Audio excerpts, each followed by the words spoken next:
Welcome, everyone. I'm Rilus Dana, back here. I'm live several places right now. So in the Dana & Associates, Malt Legal YouTube, and the Malt Legal private Facebook.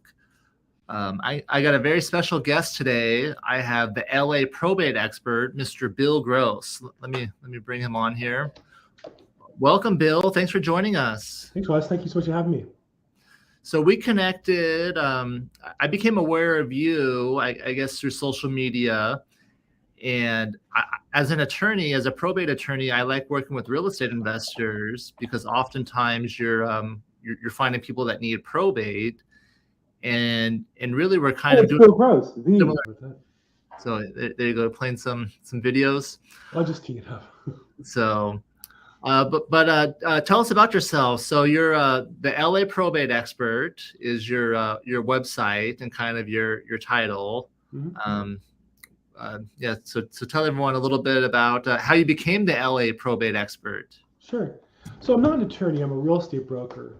I've been in business longer than most of my clients have been around, but since 1986, I've sold thousands of homes, managed companies, overseen tens of thousands of transactions. And about 3.5 years ago, I had to kind of relaunch my business. I was coming out of management, going back into production, and needed really a niche to focus on. And my father was an attorney. A lot of my clients were attorneys because I think my personality. And I knew probate was a technical business, which I think plays to my strengths. And so I did some training in the area, really learned a lot about the business of it and the opportunities for real estate agents to serve the clients in it. And so I started, now LA is the largest probate court in America. So, it's a big market and I need a niche within that. So I started going to court every day to, prospect, just like realtors might door knock a neighborhood or cold call. I went to court every day and I would meet people in the courthouse. And in a huge courtroom we had like at the time, 10 different departments with probate cases. I'd meet attorneys, petitioners, families, investors. And I did that. And in the course of doing that, I walked into the courtroom and watched the first hour or so, which is where the calendaring and some short decisions by the judge. But I learned a lot. When I started this, I did it for a day or two, and then I said, well, I'll do it for a week. And then I said, I'm going to continue this. I'm going to do it for longer. And I stayed doing it every day until the court shut down for COVID. And so I literally have seen more, for example, court confirmation sales in LA County than any judge or any attorney or any real estate agent because of that experience of being there every day watching one or two of them. I think also I know it from both sides. I both represent investors who want to buy there and I represent families, attorneys who want to sell property there. So that gave me a unique perspective. I wasn't one or the other, but by being both. And so I've done a lot of research. I've read books, watched YouTube videos, been to court a lot, take every opportunity to go to court, learn the rules. You really learn a lot sitting there in court, don't you? It's amazing. Hearing the cases. So I'm a California attorney as well as an Arizona attorney. And the probate process is quite a bit different.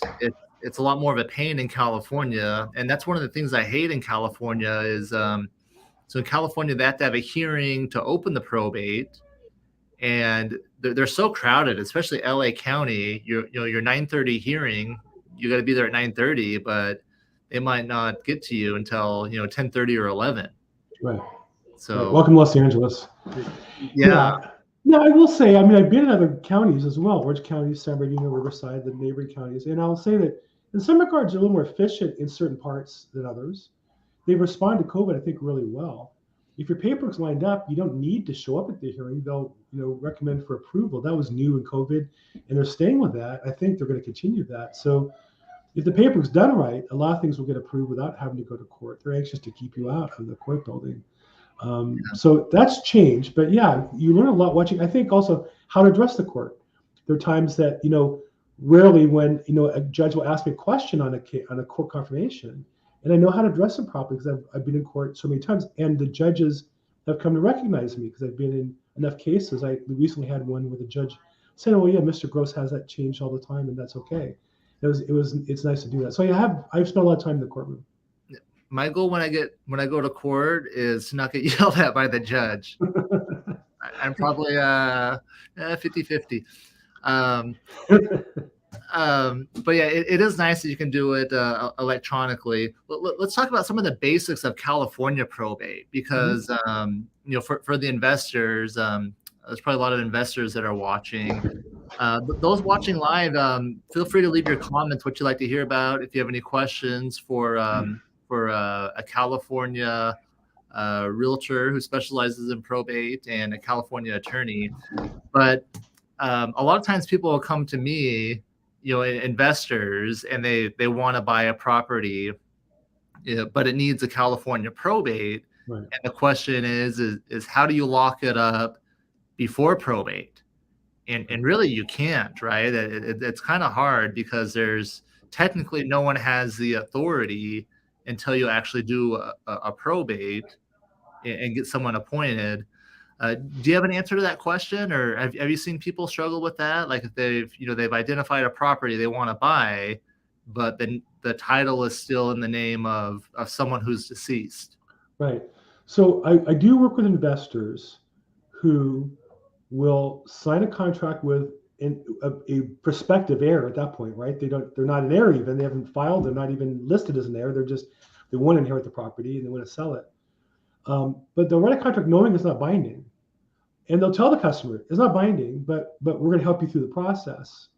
And they will advance them a small amount of money, like $1,000, and tell them once we get filed, and then they at that point have a little more authority and get the contract signed.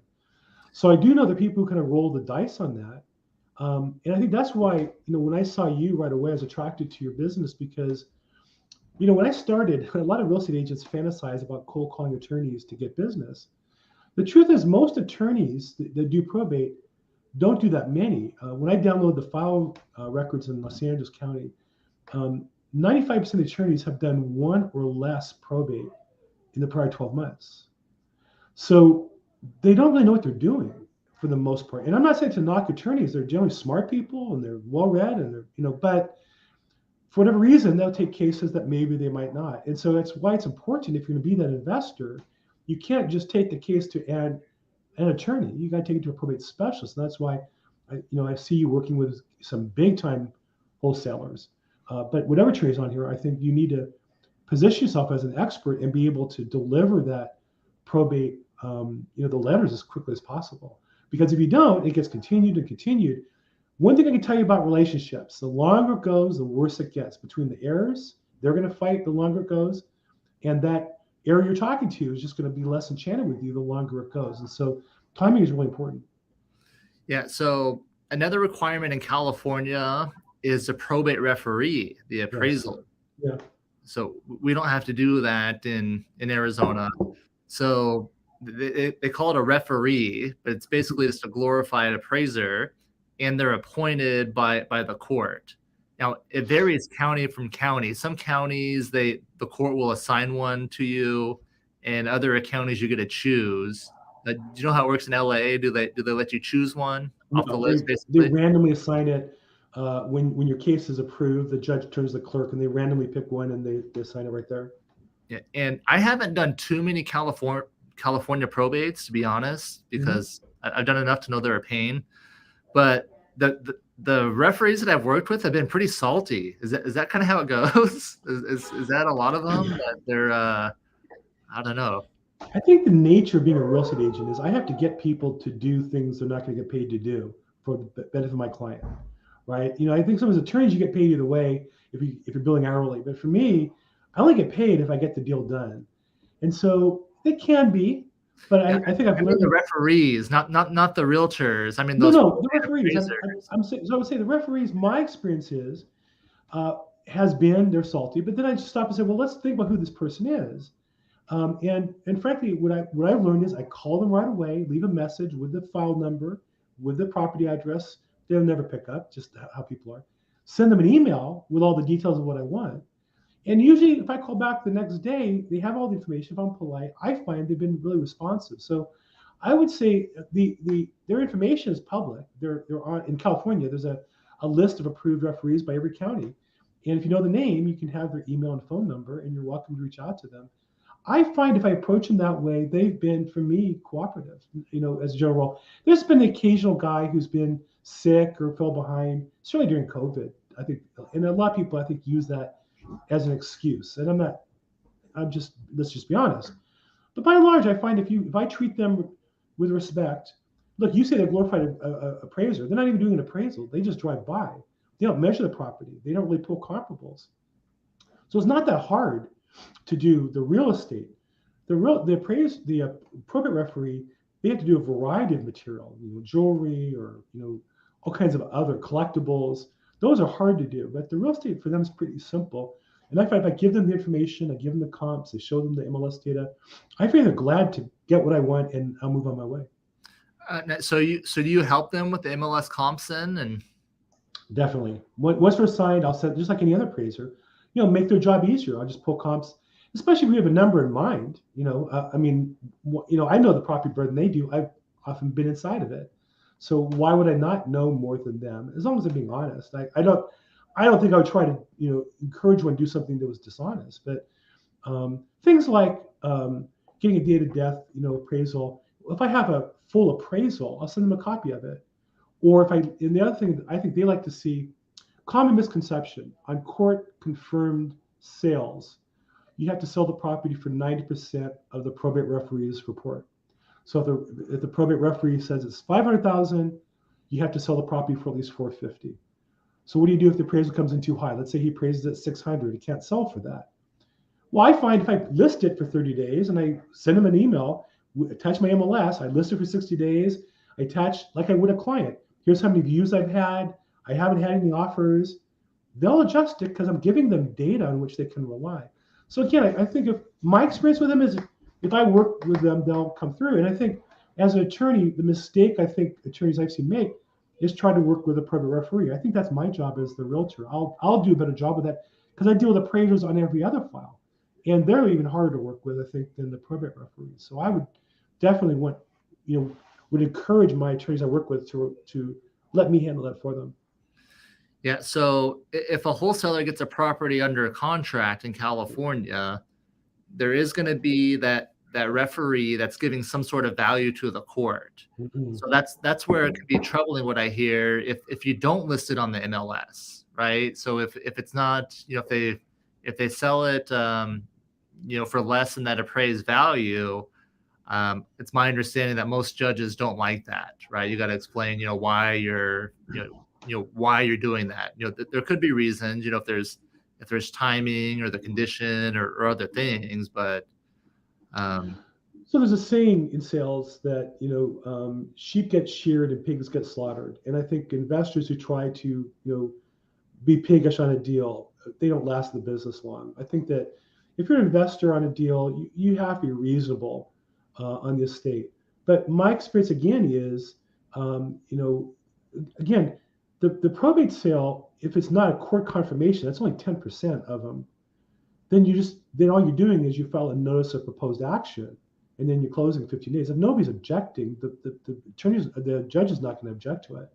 So the only time you have to worry about the probate referee's report and the value is if there's an objector. Then you have a problem. But the truth is, even if the probate referee's report is accurate, somebody can still object. People can object for any reason they want and cause problems. So, but I don't think it's a problem on a full authority case, unless there's an objector. There's no matter what the value is. Have you seen people in California in probates do wholesale deals, or is it usually the real estate gets sold on the MLS? Well, again, 90% of cases are not going to court confirmation. They're just being sold like any other off-market property. So I think in general in our market today, 90% of properties are sold through the MLS and 10% are sold off-market. I would imagine that's true with probate as well as anything else. So the off-market ones, usually the price just has to be kind of close, though, right? Or no, I don't think it was a full authority, and that's the other mistake that I've seen inexperienced attorneys make is if there's no other heir. Imagine mom and dad die, son is the sole heir. He petitions. I've seen attorneys say, well, it's best to have, court approval because that way the creditors or that whatever the issue is, somebody else isn't going to complain. Yeah, but court confirmation takes more time and money and effort. But I would say on a full authority case, you can sell the executor can sell it for whatever they want, unless somebody objects. They can sell for what they want. Now, if somebody's getting cheated, the creditor's getting cheated, debtor's being cheated, as you know, anybody can sue anybody for anything. They can come back and say, "Oh, you sold it on the cheap." So you have to be careful. But again, even if you do everything right, you can still get sued. So I don't know that's really such a matter. But I think, generally speaking, an investor buying a property is not just below the retail price. It's below the retail price because it's not a retail property. It's a wholesale property. It's a property that needs to be brought to market by investing some money in it. So I think you can make a case that an investor might add $50,000 and sell it for $100,000 profit, but that doesn't mean that he gouged them out of the $50,000. He did the work and put the money at risk. Yeah. So what's kind of interesting about California probates is the fee for the attorney and the personal representative is determined by that. It's determined by the value of the assets. Right. So if the attorney agrees to sell it for less, that their fees actually go down as well too, technically. Could be. I mean, I know there's some attorneys that do flat fee, but generally speaking, I think you're right. Generally speaking, and it's the gross asset, not the net. So you can have $1 million property with a $400,000 loan, and the estate's going to get $600,000. And if they drop it to $900,000, they only get $5,000. So that whole drop comes right out of the estate's pocket, and as well as lowers the attorney's fee. Yeah. Yeah. So you got to watch those attorneys. They can be deal killers. For sure. Well, I think it's important for real estate professionals to have good relationships. So the probate attorneys they're recommending are going to keep them in the deal, but in order to do that, they got to be fair, like you said. They can't be gouging, and it's got to be a fair deal. Right, and look, I get calls every day from investors who want to be investors. There's a difference, when I know I heard you recently interviewed by one of the biggest wholesalers in the country. They have to leave some meat on the bone to get a profit, but they also can't cheat people every time and stay in business. And I have people call me, and I can just tell from the tonality, they think they're stealing this property. Well, you're probably not going to get away with it. And you may once, but in the long run, you're not going to get away with it. So I think as an investor wholesaler, I would say make a reasonable profit. You're entitled to make a profit. You don't feel guilty because you make a profit. You put your money at risk, your time at risk. But you at some point, you can't cheat people just because the person's elderly and will sign anything. I've seen real estate agents in LA County, they cap the real estate commission fees on single family homes and improved properties 5%. Can't charge more than that without the court's approval. Special circumstances you can. I've seen realtors come in with a 10% commission on a probate because they think, oh, they're dumb enough to list it with me, and I'm selling it I'm double ending the deal, and the buyer's my investor, so I'm going to make money with my investor. I'm going to make money with the commissions. We're going to resell it for profit. No, at some point, somebody's going to throw the penalty flag. You're going to get caught on that. Yeah. Let's talk about the inheritance funding now. About how that could come into play. So one of the challenges can be if there's a property that needs to be probated, so title is still in the name of a dead person, but what if they don't have any money to do the probate, or what if there's some expenses of the estate? Right. So. Right. It's a common experience. I think that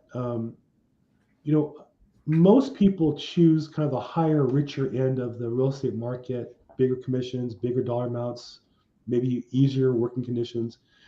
My business always skewed lower income because I went to the court and I met people who didn't have attorneys or couldn't afford attorneys. That was kind of my beginning. I got in on deals that nobody else could do. Now, because of that, I do more deals to make the same money, and that helped me, get better. But I often would find people who, mom and dad died and they've lived in the house for the last 10 years. Because it was free, but they couldn't refinance it. It wasn't their name. Maybe they don't have a job or much of a job or whatever. Can't afford to buy the house. Can't afford to refinance the house. Title's not their name anyhow. Not old enough to get a reverse mortgage. What do they do? And so I started looking for solutions for people. And I would talk to attorneys, and they'd say, "Oh yeah, give me $10,000, and I'll collect the rest at the end." And that's a big nut for somebody to advance. For me as a realtor, there's no way I'm going to do that. Or for a customer who may not have that kind of money, but he has $1 million house, and maybe it's paid free and clear, not uncommon. Now, a challenge can be because of the fees are based on the value. Right. I find like things that are like $500,000 and below is like a Right. real struggle because a lot of attorneys don't want to do it. Right. That too. Where I had an investor who came to me for California probate. I told him I didn't want to do it, but I thought I had a friend that would, and he told him that that he couldn't take a case, that he's not taking cases like this right now. And the investor was kind of surprised. Like, he's like, "What does that mean?" I'm like, "He just doesn't want to do it. Is what it means." It's Look, it's less money. Those people need more work. It's not pro bono, but it feels like pro bono, I think, if you're an attorney.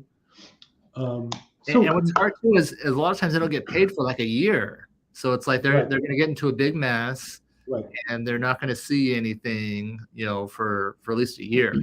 Plus, who advances the fees, right? To file is $347, and you got publication, another $250, maybe another couple filings. You could be at $1,000 in fees on top of the actual. And somebody thinks, "Oh, the attorney's getting rich." No, that's not the attorney. That's the county, and the process it has nothing to do with the attorney making a nickel. So, there's been an industry around for a while, kind of, people who win lotteries can get advanced their winnings, and other types of guaranteed payments to people who need the money sooner. And so I came across companies that would advance heirs if there's equity in the property. And so the most common cases, there's maybe $500,000, $400,000 of a house free and clear, and the heir might need $10,000 attorney's fees plus filing, or maybe more, whatever the number is. Maybe more money for some payments or back taxes or whatever is needed. Maybe $20,000. It's expensive money because it's like a payday loan. You're going to pay it back. It's not a loan, there's no payments, but you're going to pay a premium of 25, 50%, or 100%, depending on how long you have the money. But what happens is that now the client has a real attorney supporting them. And so I've had investors who will do that, and they'll bring the case to me. Excuse me, I've been battling cold all week. They'll bring a case to me where they have a client who's ready to sell my house at a fair price. And so I can advance the money to get an attorney. And so rather than going to any attorney, one who might say yes just because of the money, I give an attorney who's high quality like you. And now, and the company will advance the money based on the equity of the property, knowing that you're going to be the attorney. That they don't want to hear that. Knowing I'm the real estate agent, they want to hear that too. Excuse me. So most common case is about $10,000 to $20,000 to cover legal fees. Okay. Yeah. So I like working with real estate investors, and I'm encouraging other attorneys to reach out to other real estate professionals. Part of the reason I'm doing this right now, I'm trying to spread the word that there's great value. We're on the same side. We're really doing the same thing in solving problems. But as an attorney, I like doing legal work, right? I like earning legal fees. Right. So a creative real estate professional like yourself can, when you're helping clients solve the problem with the probate, and you're also helping them solve that problem and how to pay the legal fees. So in your experience, usually it's someone that just needs to front the legal fees type of a situation. They need they need some cash to get the probate started, so that way they have the authority to sell the house. Exactly. And maybe they want another $5,000 for some living expenses or back taxes or mortgage payments or whatever else they might need, because they don't have the cash until the probate closes and they get the distribution. So whatever money they'll need between now and then, they can possibly qualify for as much as they want based on the equity of the property. Now, what if the house is in really bad condition? It's not ready for the market. Are you seeing people where they're using that type of funding to do a rehab, or are you doing other types of deals with them, like novation agreements or other ways to help them update properties? So I've done those. I think generally speaking, most people are not qualified to do rehab work. That's a tough business, I especially now with supply agree. chain issues. So As a probate attorney, I feel like it's my job to tell the kids they don't have to do that. You know, if they're named as a PR, they're not expected to do a full rehab. You know, even if mom and dad were in the middle of that before they died, you know, it doesn't mean that they got to step in and, you know, do a full rehab. Not at all. I think that generally it's not a money-making proposition, right? If you're going to spend, because you're a retail rehabber, you're not a wholesale rehabber. So they're going to buy property. A wholesaler might buy it for 500, put 50,000 in it. Now they're into it for 550 and sell it for 625 and make a profit. And take 2 months to do that, or 6 weeks to do it. Right, and all the work that goes with that. The retail rehabber, it's going to cost them $80,000. Take them longer because they don't have crews lined up. They don't know what they're doing. Dominate their life for a couple months, and they're going to end up not profiting in the long run. So there are people who promote that. I think it's an interesting tool. If somebody is inheriting property and they want to flip properties, sure, why not? But in my experience, I'm not qualified to do a rehab. I would not do it. It seems like my experience as a probate attorney, it's kind of like a cycle people will go through. You know, the kids, you know, at first they're like, yeah, we want to rehab it. We want to do this. You know, they've been watching A&E TV and exactly they're all excited, or they may want to keep it and turn it into a rental and own it with their siblings. And I'm like, that is, you know, those are not good ideas. But, you know, probably 95% of them, you know, after a little time goes on, they kind of realize like, yeah, it is a big deal. It is, you know, I do have my other day job. It is taking some of my time to do this probate and other things. You know, I don't know how I'm going to go do a whole, you know, other big job. I mean, I give the customer a choice. I'll say, I can get your cash offer, you know, today as it sits. I can spend, now one thing I do is I bring resources to my clients and I'll advance funds to do a clean out, like a trash out and a clean up and professional photos, and we'll put on the market as is. I think that's the most effective cost opportunity for families because there's not much you can spend money on that will get you more than $1 for dollar invested after cleanup, maybe fixing a major problem. But even that, most likely, you're better off letting somebody else deal with it. So I often deal with trash outs, all kinds of stuff, car removal, boat removal, gun removal, illegal gun removal, animal removal. All of those I would call part of the trash out process. And I said, Molly Maid's in, it smells nice. Attorneys, you hear that? Like if you don't have people like Bill on your team or trusted real estate professionals, like you need someone to do all those things, right, you know, to help clients get that done. Because a lot of times that's fallen on the paralegals or the attorneys, right? If they, you know, they don't know how to solve those problems, they're looking for, you know, for help. And we do this every day. I mean, I do it for other clients too. And I'm part of a network of real estate agents in the probate space. I actually run my company. We have 1,100 members in our probate mastermind. I'm the head of it. I also run a weekly podcast, Probate Weekly. I work with real estate agents across the country. We share tips, practices, vendors. But, you know, one thing I've learned is, and you fall in this category, Russ. I said this to you when I interviewed you on my call one time. You can tell a real probate professional. Most realtors or attorneys complain about problems. Probate attorneys or probate realtors brag about their problems because we solve them, right? No, your job is only in the legal world. But I'm saying all that other stuff, that's what I do. I'm the real estate agent. So, you know, I had a checklist of how many services on one property. I had 11 different services on one property that I had to deal with. Rekeying it, eviction. That's a common one now. Getting people out, whether it be your tenants, whether it be squatters, whether they be just hangers-on who's been there for a while. So that's another part of it. But those are the problems that usually I sit down with the family, we put a game plan together. But all those services are part of the realtor, I think, in the process. Yeah, so tell everyone where they can find that. So Sure. Real estate professionals watching, you should definitely join these groups and check in. As an attorney, it's refreshing to hear your approach, and it's something where, you know, that's how we've connected, because it's like we respect the way that each other does business. And well, you're like one of us. You know, I see you're like a realtor kind of attorney, right? And you hang with us, you talk with us our language, and I think my strength is I also can speak languages to attorneys. I can go to court, I'm not now, but when I go to court, I wear a suit and tie, and I look like an attorney, and I address the court like an attorney would based on my training. But it's important to have those kind of relationships. But I host a podcast every week, probateweekly.com. And it's every Thursday at 4 p.m. Pacific time, 7 p.m. Eastern. And we interview great attorneys like Rilus and vendors and other professionals. I've had some of the probate inheritance advance companies on there as well. So that's been a regular piece of my business. And then I have a website, a Facebook group now. This is really active, Probate Experts in Facebook. It's just called Probate Experts. And it's amazing that I seem to be getting leads out of there, and I see people coming in, petitions coming in, asking questions about legal questions on estate planning and probate, and from all over the country. And so, nice for me, I can reach out and find attorneys to answer some of those questions. I had one yesterday who asked me about a question in Houston. I just interviewed an attorney in Houston, so I was able to refer that out. So, Probate Experts on Facebook as well.